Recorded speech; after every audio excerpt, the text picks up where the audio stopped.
सृष्टि के आरंभ से ही कार्तिक पूर्णिमा तिथि का बहुत ही खास महत्व रहा है।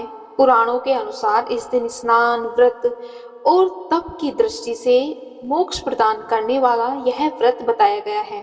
इसका महत्व सिर्फ वैष्णव भक्तों के लिए नहीं बल्कि शैव भक्त और सिख धर्म के लिए भी बहुत महत्वपूर्ण है। इस दिन श्री सत्यनारायण भगवान की बड़ी ही पवित्र और बड़ी ही दुर्लभ कथा सुनने और पढ़ने मात्र से अपार पुण्य की प्राप्ति होती है।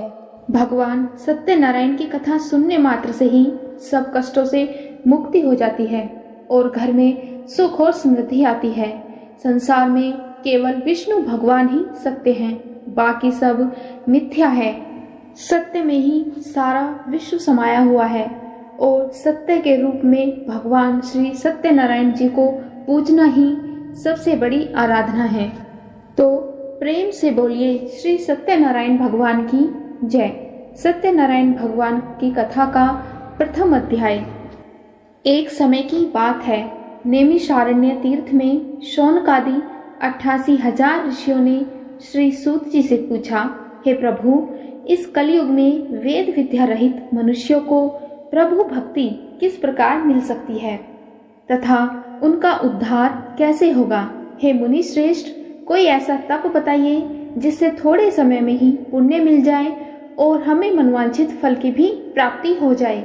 इस प्रकार की कथा सुनने की हम इच्छा रखते हैं। सर्वशास्त्रों के ज्ञाता सूत जी बोले, हे वैष्णवों में पूज्य, आप सभी ने प्राणियों के हित की बात पूछी है, इसलिए मैं एक ऐसे श्रेष्ठ व्रत को आप लोगों को बताऊंगा जिसे नारद जी ने श्री लक्ष्मी नारायण जी से पूछा था और लक्ष्मीपति ने मुनि श्रेष्ठ नारद जी से कहा था।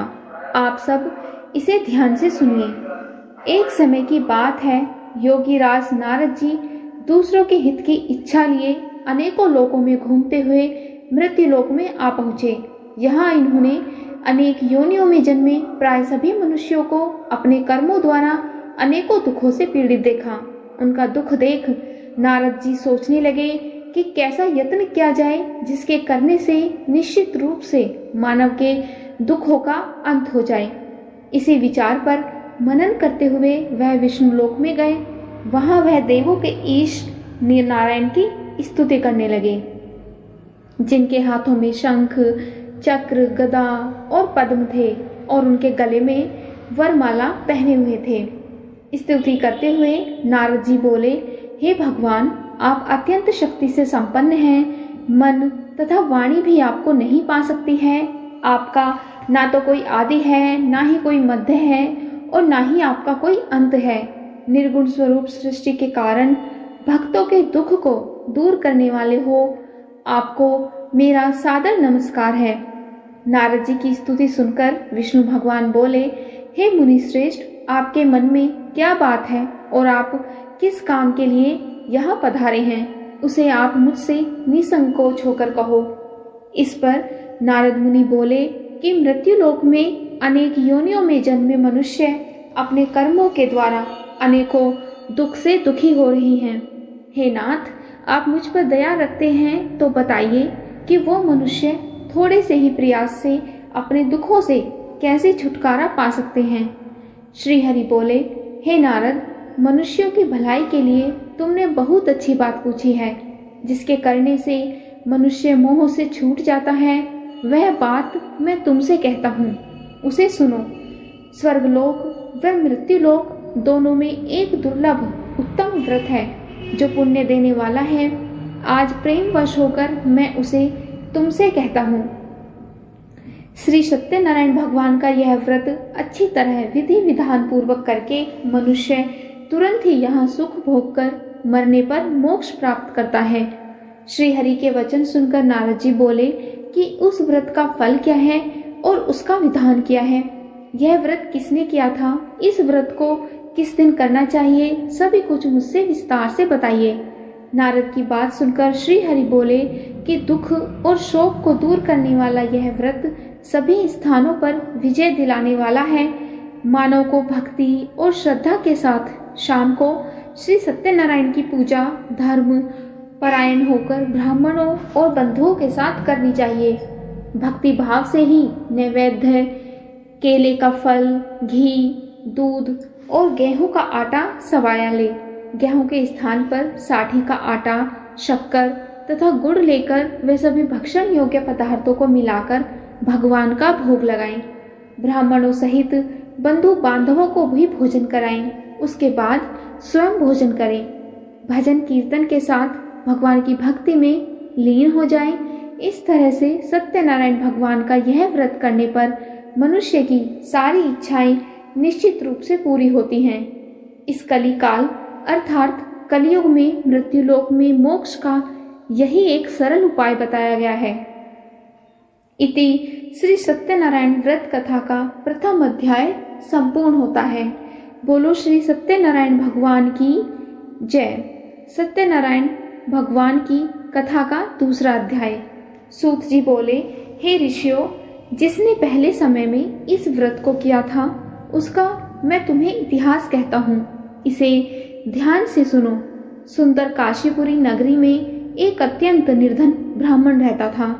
भूख और प्यास से परेशान वह धरती पर घूमता रहता था।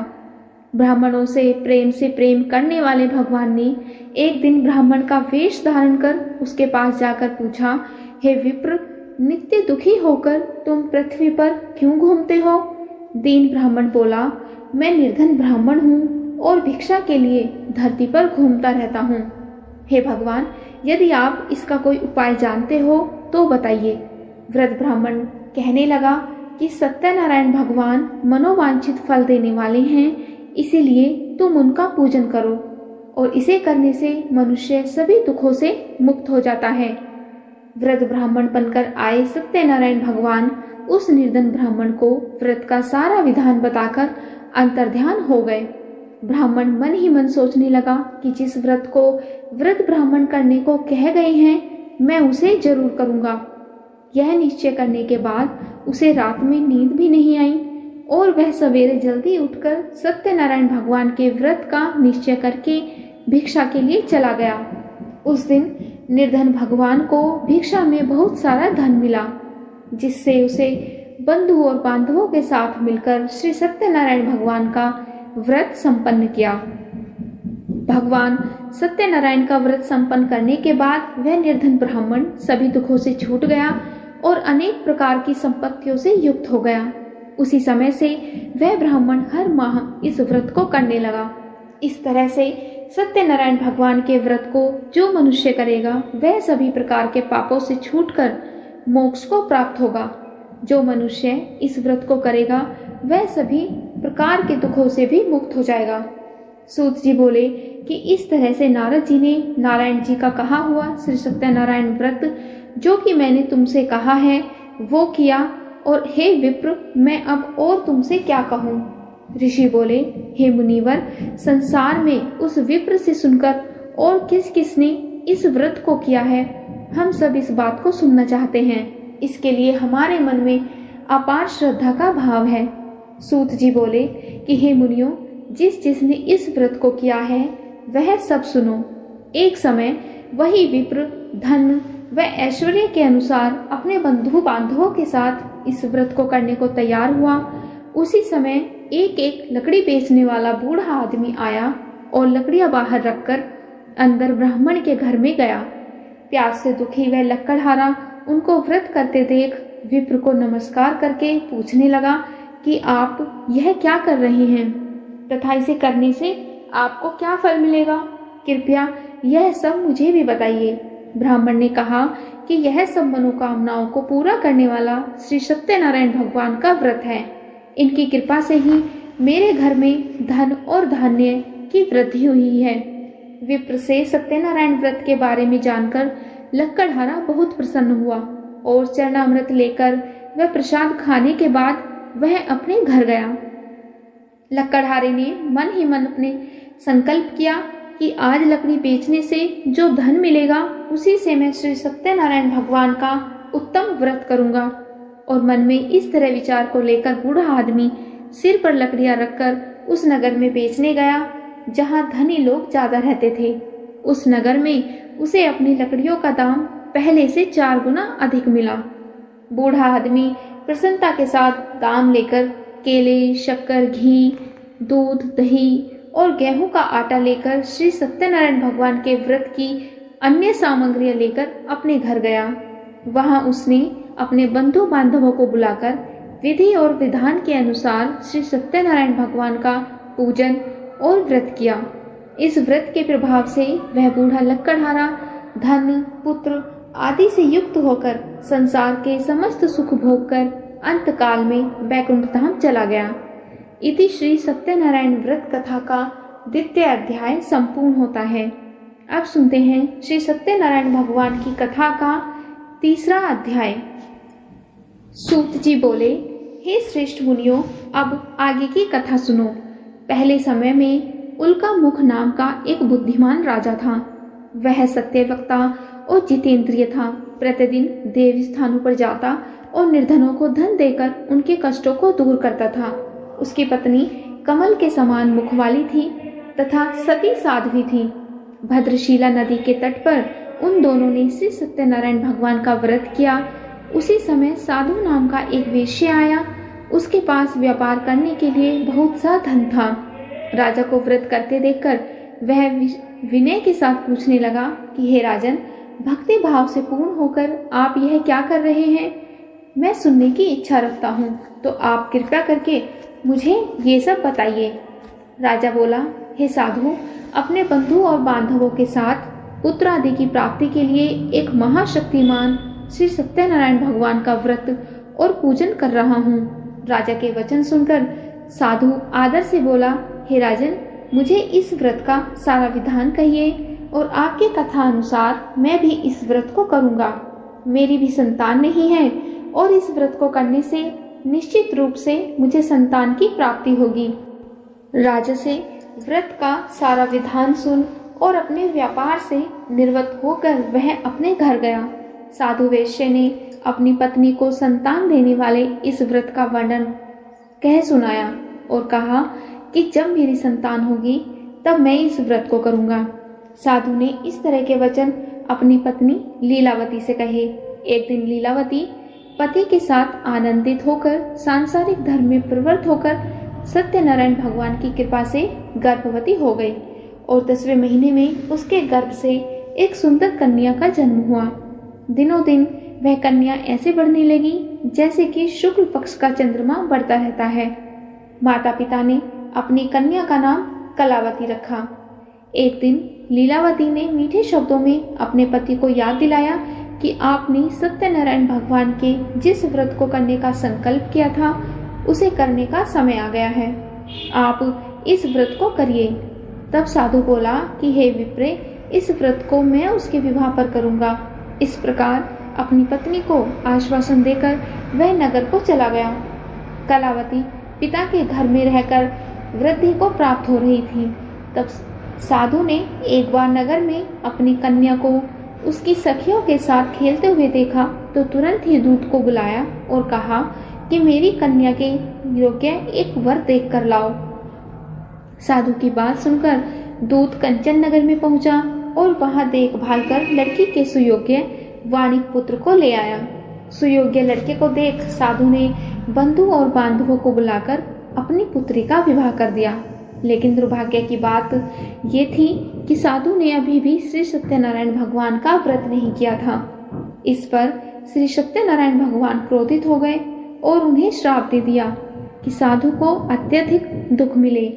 अपने कार्य में कुशल साधु बनिया जमाई को लेकर समुद्र के पास स्थित होकर रत्नासारपुर नगर में गया। वहां जाकर दामाद और ससुर दोनों मिलकर चंद्रकेतु राजा के नगर में व्यापार करने लगे। एक दिन भगवान सत्यनारायण की माया से एक चोर राजा का धन चुराकर भाग रहा था। उसने राजा के सिपाहियों को अपना पीछा करते हुए देख चुराया हुआ धन वहां पर रख दिया जहां साधु अपने जमाई के साथ ठहरा हुआ था। राजा के सिपाहियों ने साधु वेश्य के पास रखा हुआ धन पड़ा देखा तो वह ससुर और जमाई दोनों को बांधकर प्रसन्नता से राजा के पास ले गए और कहा कि उन दोनों चोरों को हम पकड़ लाए हैं, आप आगे की कार्रवाई की आज्ञा दें। राजा की आज्ञा से उन दोनों को कठिन कारावास में डाल दिया गया और उनका सारा धन भी उनसे छीन लिया गया। श्री सत्यनारायण भगवान से श्राप से साधु की पत्नी भी बहुत दुखी हुई। घर में जो धन रखा था उसे चोर चुरा कर ले गए। शारीरिक तथा मानसिक पीड़ा व भूख प्यास से अति दुखी होकर अन्न की चिंता में कलावती के ब्राह्मण के घर गई। वहां उसने श्री सत्यनारायण भगवान का व्रत होते देखा। फिर कथा भी सुनी और प्रसाद ग्रहण करके वह रात को घर वापस आई। माता के कलावती से पूछा कि हे पुत्री, अब तक तुम कहाँ थी? तेरे मन में क्या है? कलावती ने अपनी माता से कहा कि हे माता, मैंने एक ब्राह्मण के घर में श्री सत्यनारायण भगवान का व्रत देखा है। कन्या के वचन सुनकर लीलावती भगवान के पूजन की तैयारी करने लगी। लीलावती ने परिवार व बंधुओं सहित श्री सत्यनारायण भगवान का पूजन किया और उनसे वर मांगा कि मेरे पति तथा जमाई शीघ्र घर वापस आ जाएं। साथ ही यह भी प्रार्थना की कि हम सब का अपराध आप क्षमा करें। श्री सत्यनारायण भगवान इस व्रत से अत्यंत संतुष्ट हो गए और राजा चंद्रकेतु को सपने में दर्शन देकर कहा कि हे राजन, तुम उन दोनों वेश्यों को छोड़ दो और तुमने उनका जो धन लिया है उसे वापस कर दो।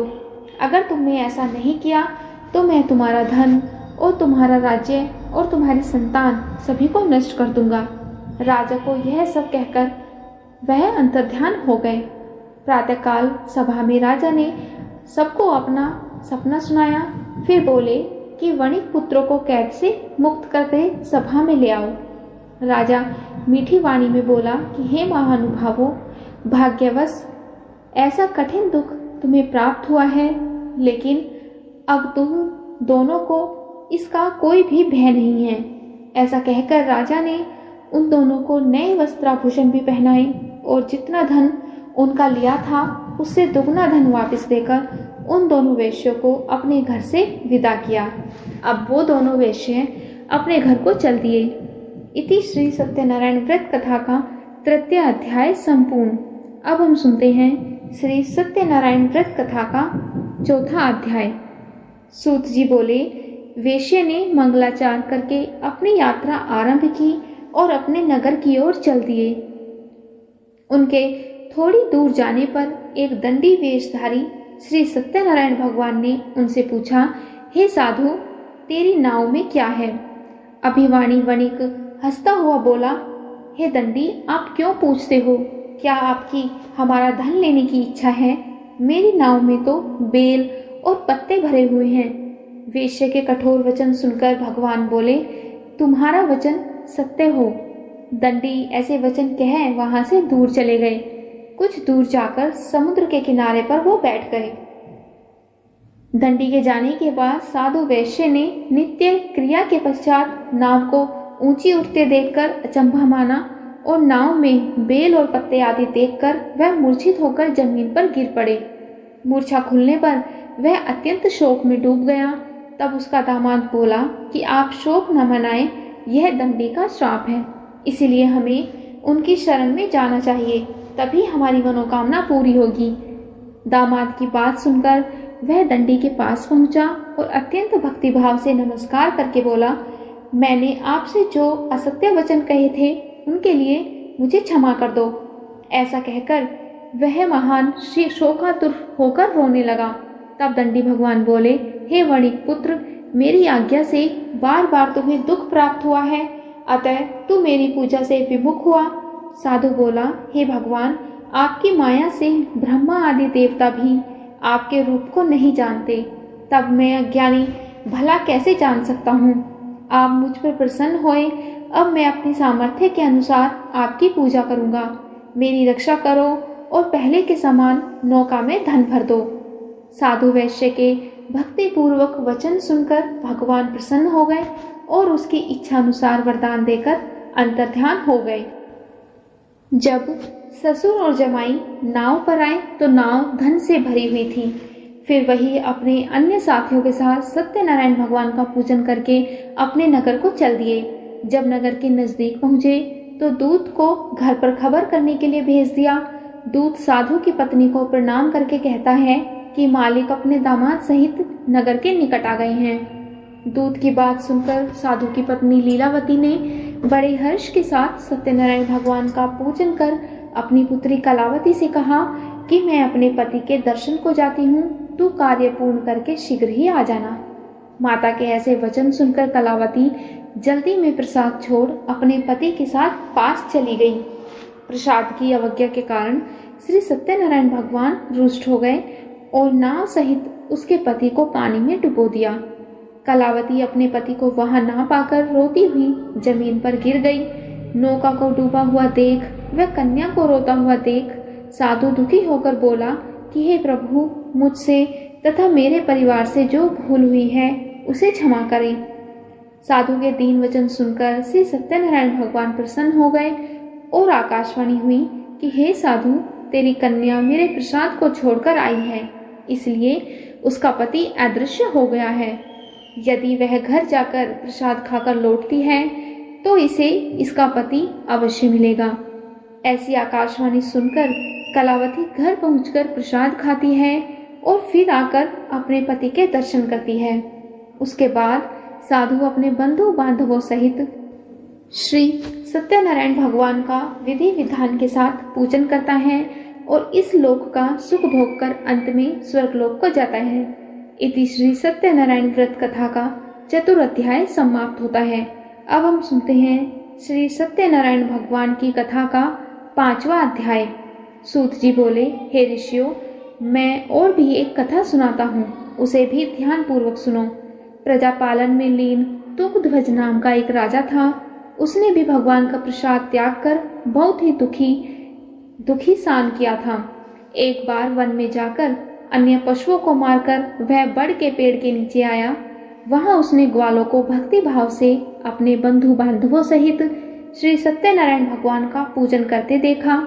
अभिमानवश राजा ने उन्हें देखकर भी पूजा स्थान में नहीं गया और न ही उसने भगवान को नमस्कार किया। ग्वालों ने राजा को प्रसाद दिया, लेकिन उसने वो प्रसाद भी नहीं खाया और प्रसाद को वहीं छोड़कर वह अपने नगर को चला गया। जब वह नगर में पहुंचा तो वहां सब कुछ तहस नहस हुआ पाया, तो वह शीघ्र ही समझ गया कि यह सब भगवान ने ही किया है। वह दोबारा ग्वालों के पास पहुंचा और विधि पूर्वक पूजा करके प्रसाद खाया, तो श्री सत्यनारायण भगवान की कृपा से सब कुछ उसका पहले जैसा हो गया। दीर्घ काल तक सुख भोगने के बाद और मरणोपरांत उसे स्वर्गलोक की प्राप्ति हुई। जो मनुष्य परम दुर्लभ इस व्रत को करेगा तो भगवान सत्यनारायण की अनुकंपा से उसे धन और धान्य की प्राप्ति होगी। निर्धन धनी हो जाता है और भय मुक्त होकर अपना जीवन जीता है। संतानहीन मनुष्य को संतान सुख मिलता है और सारे मनोरथ पूर्ण होने पर मानव अंत काल में वैकुंठ लोक को चला जाता है। सूत जी बोले, जिन्होंने पहले इस व्रत को किया है, अब उनके दूसरे जन्म की कथा कहता हूँ। वृद्ध सतानंद ब्राह्मण ने सुदामा का जन्म लेकर मोक्ष की प्राप्ति की। लक्कड़हारे ने अगले जन्म में निषाद बनकर मोक्ष प्राप्त किया।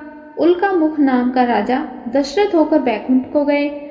साधु नाम के वेश्य ने मोरध्वज बनकर अपने पुत्र को आरे से चीरकर मोक्ष पाया और महाराज तुंगध्वज ने स्वयं भू होकर भगवान में भक्ति युक्त हो कर्म करके मोक्ष पाया। इति श्री सत्यनारायण व्रत कथा का 5वां अध्याय समाप्त होता है। श्रीमन्नारायण नारायण नारायण भजमन नारायण नारायण नारायण। श्री सत्यनारायण भगवान की जय। अब हम सुनते हैं श्री सत्यनारायण भगवान की आरती। जय लक्ष्मी रमणा स्वामी, जय लक्ष्मी रमणा सत्यनारायण स्वामी, जन पातक हरना। ओम जय लक्ष्मी रमणा रत्न जड़ित सिंहासन, अद्भुत छवि राजे। नारद करत निरंजन, नारद करत निरंजन, घंटा ध्वनि बाजे। ओम जय श्री लक्ष्मी रमणा। प्रकट भये कलि कारण, द्विज को दर्श दियो। बूढ़ा ब्राह्मण बन कर कंचन महल कियो। ओम जय लक्ष्मी रमणा। दुर्बल भील कठारो जिन पर कृपा कई, चंद्रचूड़ एक राजा तिनके विपत्ति हरी। ओम जय लक्ष्मी रमणा। वेश्य मनोरथ पायो श्रद्धा तज दीन्ही, सो फल भोग्य प्रभु जी फिर स्तुति कीन्ही। ओम जय लक्ष्मी रमणा।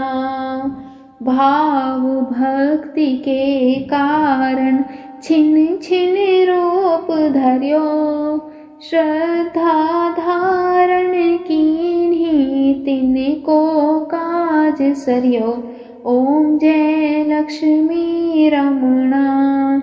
ग्वाल बाल संग राजा वन में भक्ति करी, मन वांछित फल दीन्हो दीन दयाल हरि।